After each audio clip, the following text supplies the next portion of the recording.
What's up, First Cut Fantasy Boy RB3? I'm not wearing glasses, which is weird, but I'm here to do a little pre-log to this video that I'm about to put out ranking the Netflix Daredevil universe.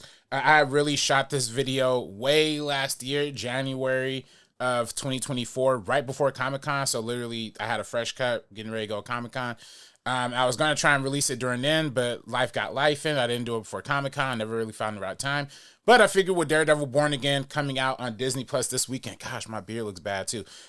With Daredevil Born Again coming out this weekend, I figured let me just throw this video out, trying to, capitalize on what they call it, the SEO, search engine optimization. Let me just get in on that wave and hop on the Daredevil discussion train. And yeah, here's my ranking of all the Netflix Daredevil movies. I figure it's better to do a video and just talk to y'all instead of try to edit out all the weird references.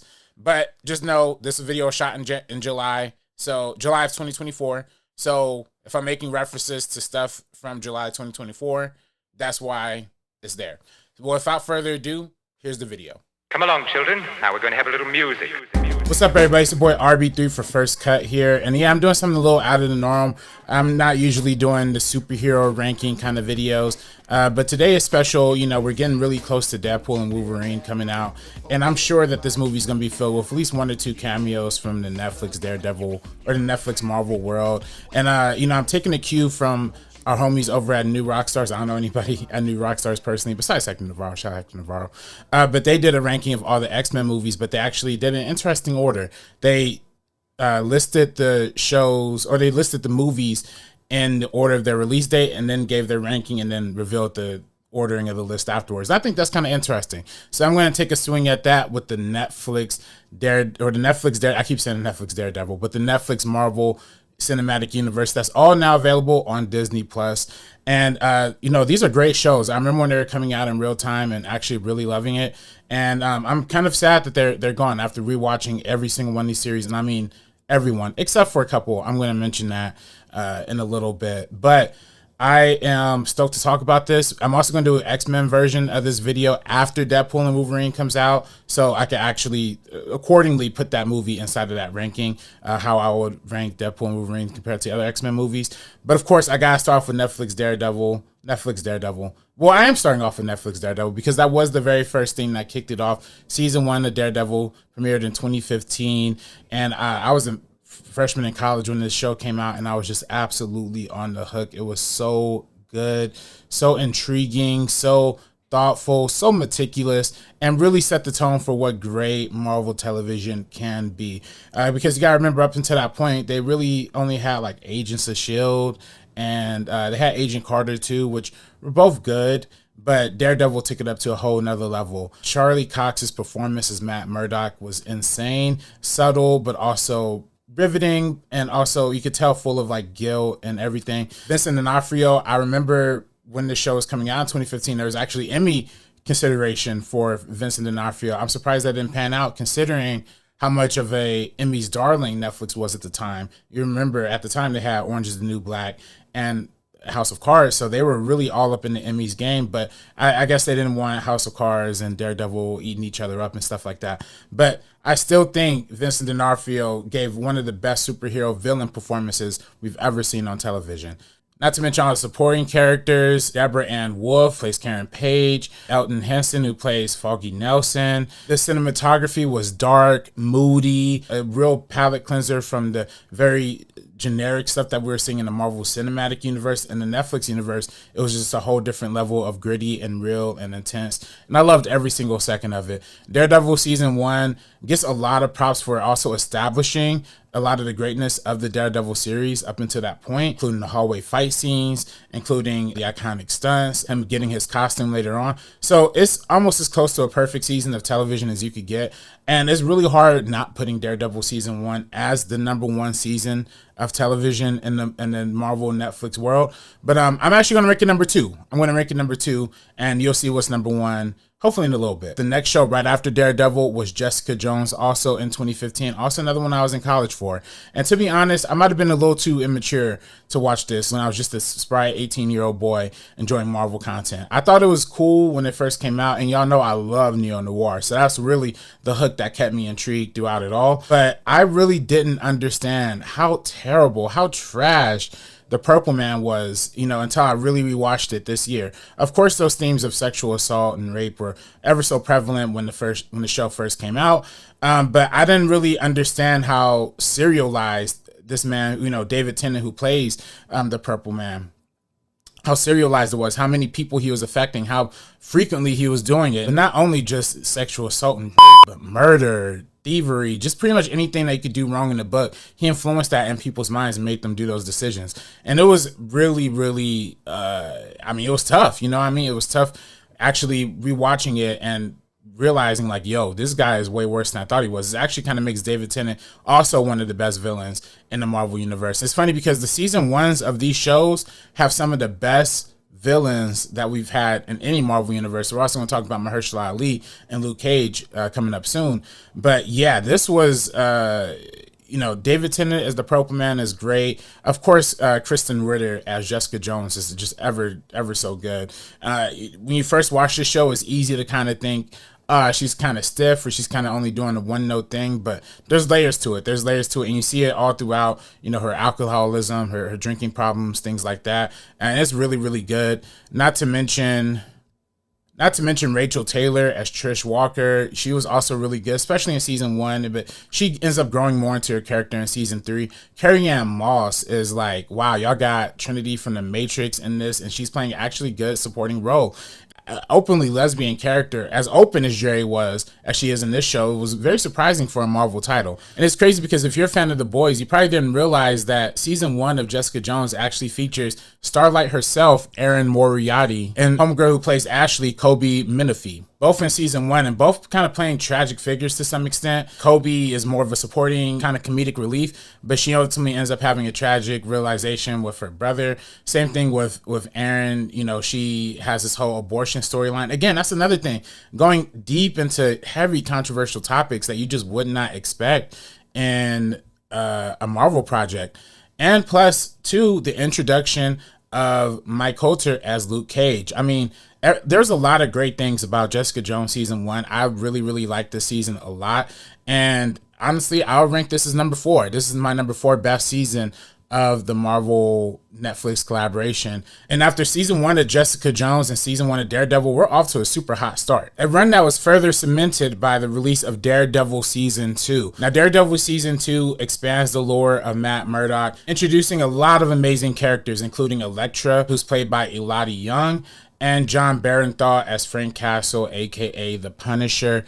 And man, for one, Frank Castle is the Punisher, easily the standout of the series. The first few opening arcs that was just focused mainly on him and Daredevil's conflict was just riveting television, riveting dialogue, so smartly written, so tightly precise, and especially that scene when they're on the roof with each other, kind of cutting each other up about their morality. I thought it was just fascinating. It was, introspective, but also meditative, but also brutal, but also engaging and thrilling. And I think they did everything pretty perfectly with the Frank Castle character, all the way up to him, getting arrested, going to jail, breaking out of jail, linking up with Kingpin.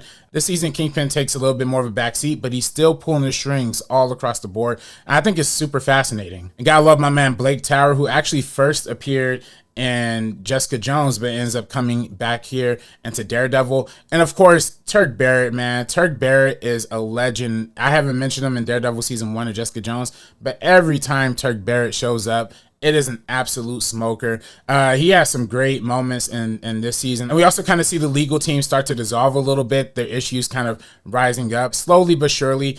And I think there's some good drama here. Unfortunately, what weighs Daredevil season 2 down is how much establishing it does for the Defenders. It was very clear that from Daredevil season 1 that they had a hit, and they started greenlighting a lot more of these smaller level projects for Netflix, building up to a Defenders level event that was like, a street levels Avenger. And what did Defenders live up to? Ultimately, something that's kind of in the middle. I'm going to get to that a little bit later. But unfortunately, I feel like it dragged down Daredevil season 2 because there's just too much establishment of like subplots and things that are going to come back into Defenders. Elektra was great, and her introduction and her romance with Matt Murdock was fascinating. But when it starts getting into all the mythology with the hand and all that stuff, it just kind of gets a little too convoluted and kind of gets a little boring, honestly. When it's just on the human characters and the human struggle of being the lawyer, superhero stuff, chef's kiss is perfect. When it gets into establishing all this lore, kind of checks. I personally check out, and for that reason, Daredevil season 2 goes right under Jessica Jones season 1. It's still really good, but it just wasn't as good as Daredevil season 1 or Jessica Jones season 1, in my opinion. And that was March of 2016. Leading into September of 2016, we got our very first black superhero in the MCU. This is pre-Black Panther, y'all. We are talking about Luke Cage.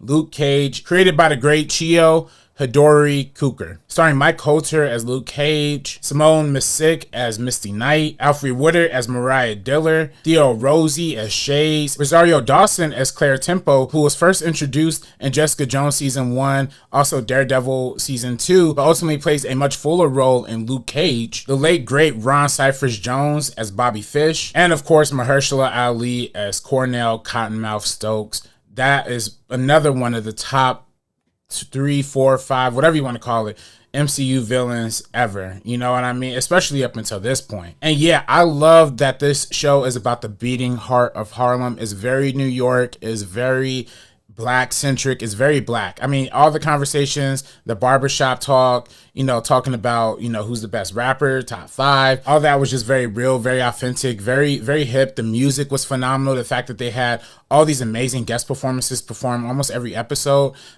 inside the Cotton Room or whatever the club was called. I love everything about Luke Cage. I love the blaxploitation kind of aesthetic that it adopts, but it doesn't exploit it or doesn't exploit the people that it is subjects of. It actually has a compelling villain story, a compelling father-son story at the heart of it. Of course, there's the bait and switch that a lot of people were a little bit upset about when it came out, of having Cottonmouth be killed halfway through the first season and ultimately switching over to another villain called Diamondback, who's revealed to be Luke Cage's brother. I think, you know, it was a smart choice. It was a daring choice.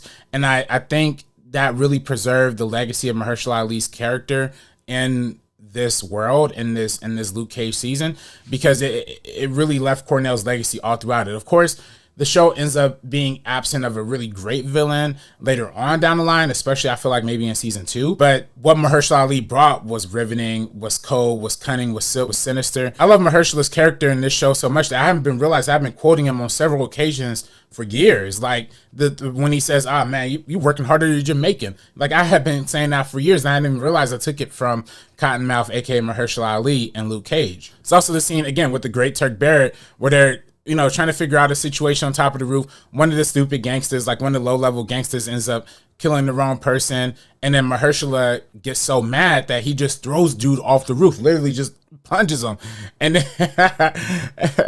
then Turk Barrett was like, "I'm Turk Barrett, baby. You Harlem niggas is crazy. I'm going back to Hell's Kitchen." I just thought that was so funny. Like, it's just, and yeah, he was great. He was great. But seeing Alfre Woodard's, her internal motivation and her ultimately becoming a more sinister kind of villain slash anti-hero in season 2, we're going to talk about that a little bit more. It's very fun, and she ended up doing a great job carrying it. Diamondback, who ends up stepping in, was also good. But again, Cottonmouth was definitely the real standout of season 1 of this show. I love Luke Cage. I love this show. I could rewatch it an infinite amount of times. And this is one of the few Marvel projects that my mom has actually watched. So it also gets points on me for that level too. For that, I'm putting Luke Cage season 1 number 3. That is right underneath Daredevil season 1, right ahead of Jessica Jones season 1. And yeah, we still don't have that number 1 spot. I wonder what's going to come next. I can tell you it's definitely not going to be this next season, which is Iron Fist. Now, Iron Fist, I tried, y'all. I tried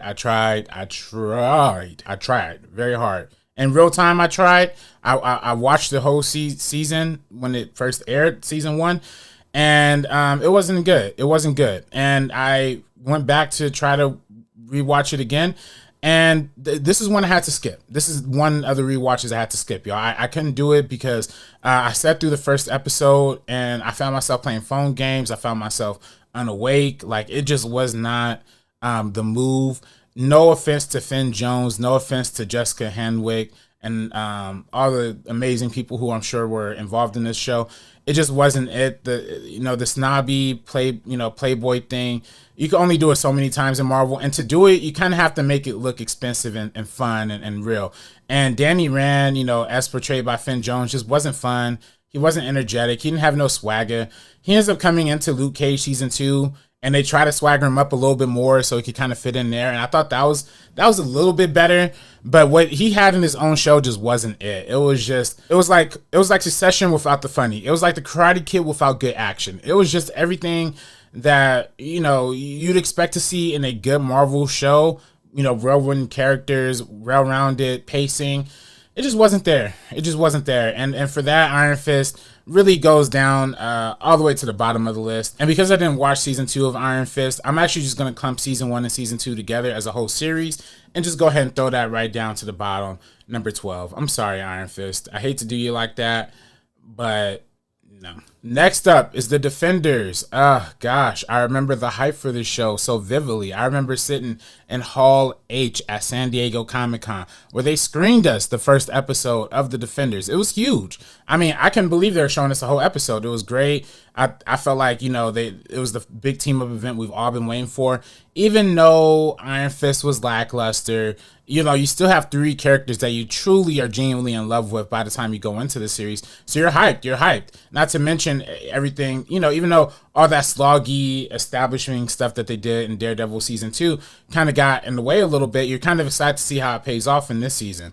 And yeah, you know, I'm going to keep this one short because this video is already running longer than I expected it to. But Defenders was okay. It was just okay. You know, it was okay at the time. It is just okay to this day. There are some parts, there are some highlights, you know, some of it's kind of okay. But overall, it's like pretty middle ground and honestly kind of disappointing. I really can't find too many positive things to say about this other than the chemistry between Danny Rand and Luke Cage that actually worked to some extent. Some of the character moments was fun. Seeing Daredevil die at the end of it, that was cool. And Elektra's, you know, reaction to it, I thought all of that was interesting. But yeah, it was just okay. This was like, I can't say anything more than okay. And just for being okay, I got to put it down to my number 10 spot. Defenders, it was cool, but, you know, no cigar, buddy, no cigar. It's no Avengers, it's no Civil War. It wasn't even Daredevil season 1. Up next, we got The Punisher season 1. To be honest, this is another one that, you know, I liked it. A lot of people really love it. It got rave reviews on IMDb and things like that. You know, some people who really enjoy this movie. I personally, or the show, I should say. I say movie because it does kind of play out a little bit more cinematically than some of the other shows. I mean, there's kind of a rhythm to it that's a little bit more meticulous, but also very visceral. It kind of goes into both worlds. For me personally, I like violence in shows. I like violence in movies, especially when it's more of a satirical take. When it's a cold, hard, dirty, disgusting kind of look at the morality of the world that Punisher is, while also being super bloody, violent, and gun heavy. It's not my cup of tea. It just wasn't my cup of tea when I watched it initially. And rewatching, I did find some things to appreciate. It did subvert your expectations a little bit. I remember when I first saw the opening scene of him sniping the dude from all the way across the border in 2017, I kind of rolled my eyes a little bit. I'm like, yo, this is kind of some Republican far-right propaganda, whatever. You know, I had those assumptions. Rewatching season 1 of it, it did have some of that for sure, that kind of red state coding to it, and I think that's why some people gravitate to it. But there are overall just some very good tests of moralities and questions of, you know, insanity versus non-insanity, especially when you get into his continued motivation for hunting these people down and the people and the characters that he engages with along the way. It's cool. But, you know, I did like a lot of other things more. And yeah, so that's why I'm putting Punisher season 1 is probably controversial. Punisher season 1 kind of goes in a nice spot for me. Right after that, we got Jessica Jones season 2. Jessica Jones season 2 comes pretty far after the first season of Jessica Jones, just in terms of release date. And, you know, I kind of feel like the writers may have forgotten what made the sauce of Jessica Jones season 1 really as juicy as it was. Because the first one dealt with big conflict, big scandals, even though it was more personal level and personal scale, but it was some big ideas that they were approaching. And with season 2, they do approach on big ideas, but ultimately it just lands on mommy issues. Like, that's really what it really comes down to, is like the issues of Jessica Jones discovering her mother is still alive, but she's also the superpower being and is kind of being a murderer. And then Trish, you know, is having her own mom kind of situation happening.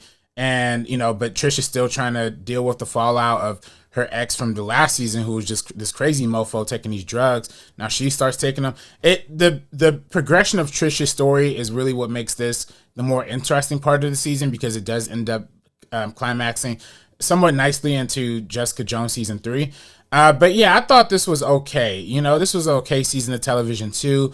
And, mommy issues are great, but for superhero television, I kind of want a little bit more. It does end up coming to a very tragic end by the end of it, which also, they leaned into the noir thing with this season a little bit harder, which I thought was really cool. But, the ending was also beautifully noir style with the tragedy angle of it.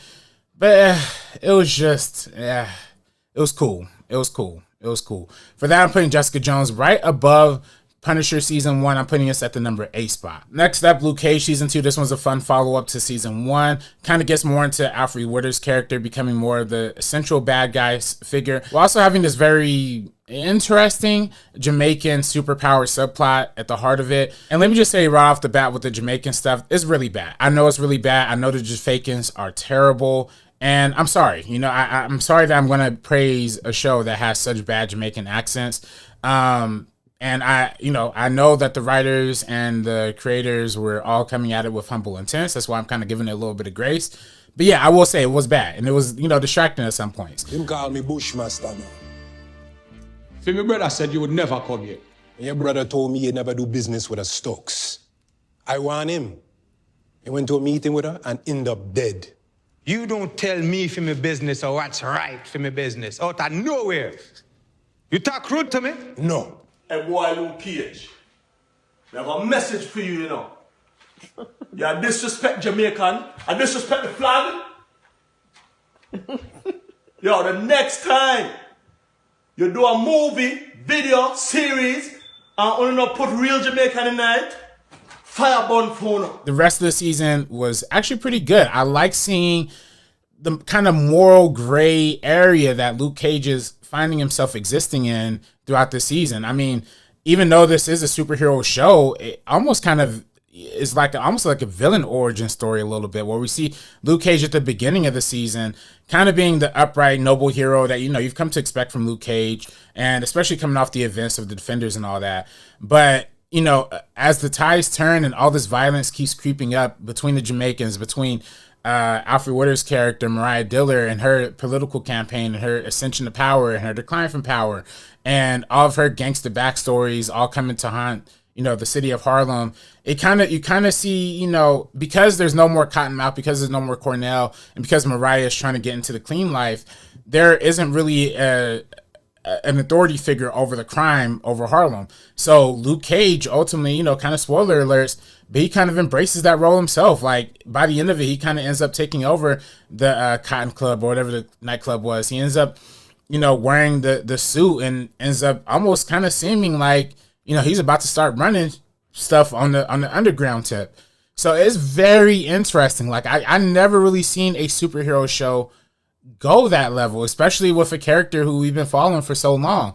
And I think that's real. I think there's a level of realness to it. Again, maybe I'm black. Maybe I give Luke Cage way more grace and way more credit than all the other shows because I relate to him more. And that probably is the truth. But I thought that was dope. Like, I thought it was interesting to see a kind of almost like a superhero unraveling per se.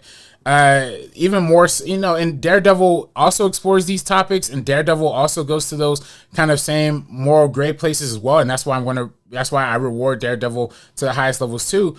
But it just does a lot of, but Luke Cage also does it, but also does it for the black struggle. Even throwing real world politics into it. Like, at the end when Homeboy calls him, Luke Trump, you know what I mean? Just, giving them a real kind of look like, you really backstabbed a lot of us in the hood, by, thinking you got to grab power by any means necessary, but not in the, Martin Luther King kind of way. Again, this season is not perfect. The Jamaicans are crazy. Some of the action and some parts is a little boring. I will say the music actually takes a step up from season 1. Season 2's music is even better, including obviously Method. I think I was Method Man season 1 or season 2. I rewatched these and I already forgot. But Method Man was in one of these seasons. They had just great performances in season 2 on that stage. I like Luke Cage season 2 a lot. Because of the imperfections, I gotta rank it a little bit lower, but it still ranks number 7 for me on the Netflix Marvel rankings. Next up, we have Iron Fist season 2, and we already talked about that. But following that up, we got Daredevil season 3. And okay, y'all, Daredevil season 3. This was one I didn't watch in real time. Like, I had not seen Daredevil season 3 when it came out in 2018. I was kind of over the Netflix. I think at that point they literally said it's not canon. Like, they literally was like, nah, this stuff doesn't count. So I didn't pay attention. I kind of tuned out. Oh, also he died at the end of Defenders. So I was like, yeah, if he's dead, why are they making a season 3? It kind of doesn't make sense. But I regret it though, man. Oh gosh, I regret not watching Daredevil season 3 in real time. Or maybe I don't, because I ended up going back and re-binging it all through Disney Plus, which is hilarious. I watched all these R-rated, gruesome shows on Disney Plus. I ended up watching Daredevil season 3 for the first time recently. That was an amazing conclusion to this whole storyline, to the whole Daredevil saga. To be honest, if you told me this was just the end of the whole series, like if you told me this was like a final season of Daredevil period, I would have believed you, because I felt like it wrapped up so perfectly. It felt like we have so many full circle moments with Matt Murdock's character. Ultimately, he ends up getting healed back to life in season 3 thanks to the Catholic Church. The biggest thing I always loved about the Daredevil show is this connection to Catholicism and religion, and where Daredevil's morality stands in the face of God, in the face of the Bible, in the face of Father Latham, who plays a much bigger part in season 3, as well as introducing Sister Maggie. I don't really want to spoil what Sister Maggie's part and Father Lathan's part are all throughout, the season, because if you haven't watched it, I want y'all to go and watch it. But once we get that reveal of what all of that whole storyline has been meaning and representing, it's like, this is fire. This is so good. The full disillusionment between Foggy and Karen and them not getting along at all, not being on the same team at all until the very, very end of this season 2 was just phenomenal. Vincent D'Onofrio's Kingpin is out of jail, so he's really just running stuff, calling shots, all that kind of stuff, including bringing in Benjamin Dex Poindexter. Oh, Poindexter. One of the coolest Marvel villains I've seen in a long, long time. I mean, his part in this was just so cool, so crazy. He has so many amazing stunts. Just a psychopathic, just crazy dude, just unhinged. And you can see it all through his eyes. Wilson Breffel is the actor's name, and he just murders that part. No pun intended. But he's doing a lot of murdering in this season. This video is already running too long, so I'm going to wrap this up really quick. But season 3 of Daredevil is phenomenal. Even though they said it wasn't the official end, I kind of feel like somebody at Netflix or somebody at Marvel gave the creators like a slip on the low, like, we about to wrap this up. We about to like cancel these shows. So you want to put your juice into it, put it in now. And they did that. Oh, not to mention the hallway fight in season 3 was easily the best hallway fight we've seen, because we see Matt Murdock doing it, not even Daredevil. It's just his face. He's just going, wah. Charlie Cox doing all those stunts, which is crazy. Yeah, this whole season is just amazing. It's pretty perfect. I mean, to me, it's almost more perfect than Daredevil season 1. Now, I saw on Reddit, people disagree with that, but I don't care. I'm putting Daredevil season 3 as my number 1. This was my favorite season of Marvel Netflix television of all time. This was so good, and I can't recommend it to enough people. But like I said, this is the beginning to the end, so we are starting to get to the last couple chapters. Punisher season 2, to be honest, I don't really know. I don't know. So I'm going to kind of put a little bit of a question mark on that. And lastly, we close out with Jessica Jones season 3. This one is, I think this is where they also got the slip of like, we about to end the show, wrap it up. I think they literally did tell the Jessica Jones team like, this is your last season, so actually do wrap it up. And it was good. You got some full circle conclusions for a lot of characters. We saw Trish, have to be held accountable. She had to get put down before everything she was wilding with during this show, and Jessica Jones had to do it.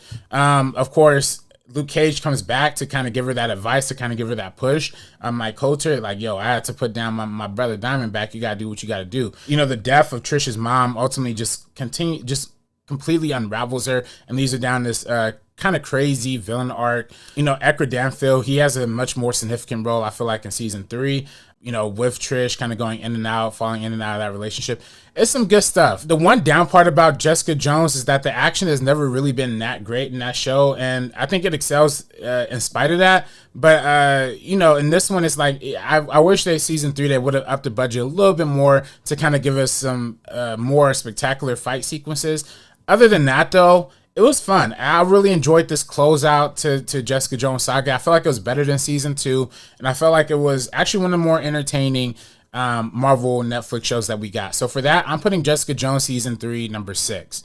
And just to recap my rankings from top to bottom, I'm putting Daredevil season 3 as my number 1, Daredevil season 1 as my number 2, Luke Cage season 1 as my number 3, Jessica Jones season 1 as number 4, Daredevil season 2 as number 5, Jessica Jones season 3 as number 6, Luke Cage season 2 number 7, Jessica Jones season 2 number 8, Punisher season 1 number 9, Defenders number 10, Punisher season 2 number 11, and Iron Fist the whole series at number 12. With that being said, y'all, what are y'all rankings of the Marvel Netflix series? I feel like it was better to do it per season because these seasons vary wildly in quality. And if I had to rank the shows as the individual shows, I don't think it would accurately reflect how I felt about certain moments and certain pieces, you know, because if I had to rank them by show, it would be Daredevil number 1, Jessica Jones number 2, Luke Cage number 3, etc., etc. But you know, putting Luke Cage number 3 doesn't really highlight how much I loved Luke Cage season 1, and kind of neglects how much of a downer Daredevil season 2 is, for example. You see what I'm saying? Like, because the shows are just so varied in quality, I can't really do it as, you know, the whole series. But per season, I hope it kind of worked out. But if it was confusing, let me know in the comments down below. Let me know how you would rank all of these seasons / Netflix series down in the comments down below. You can stream all of these things on Disney Plus now, even though I've been saying the Netflix Daredevil, Netflix Marvel stuff, it is all under the Disney property now, all under Disney, under the Mouse House, all on Disney Plus now. So if y'all want to go back and watch these and tell me what y'all thought, let me know. And if this comes out, you know, before or after y'all saw Deadpool and Wolverine, and one of these characters makes a cameo in there or something like that, let me know. Let me holler. Let me know if I was being smart putting this video out now, or if I should put out the X-Men video first to ride on the SEO wave. But if not, whatever, y'all. Let me know. Hit the like, hit the comment button, subscribe if you haven't subscribed already. And it's your boy RB3 for First Cut. Follow me on Twitter and Instagram at Director RB3. I'm peacing out, y'all. Peace. Only one can remain. It's either me or you. Take you out the equation. It's either me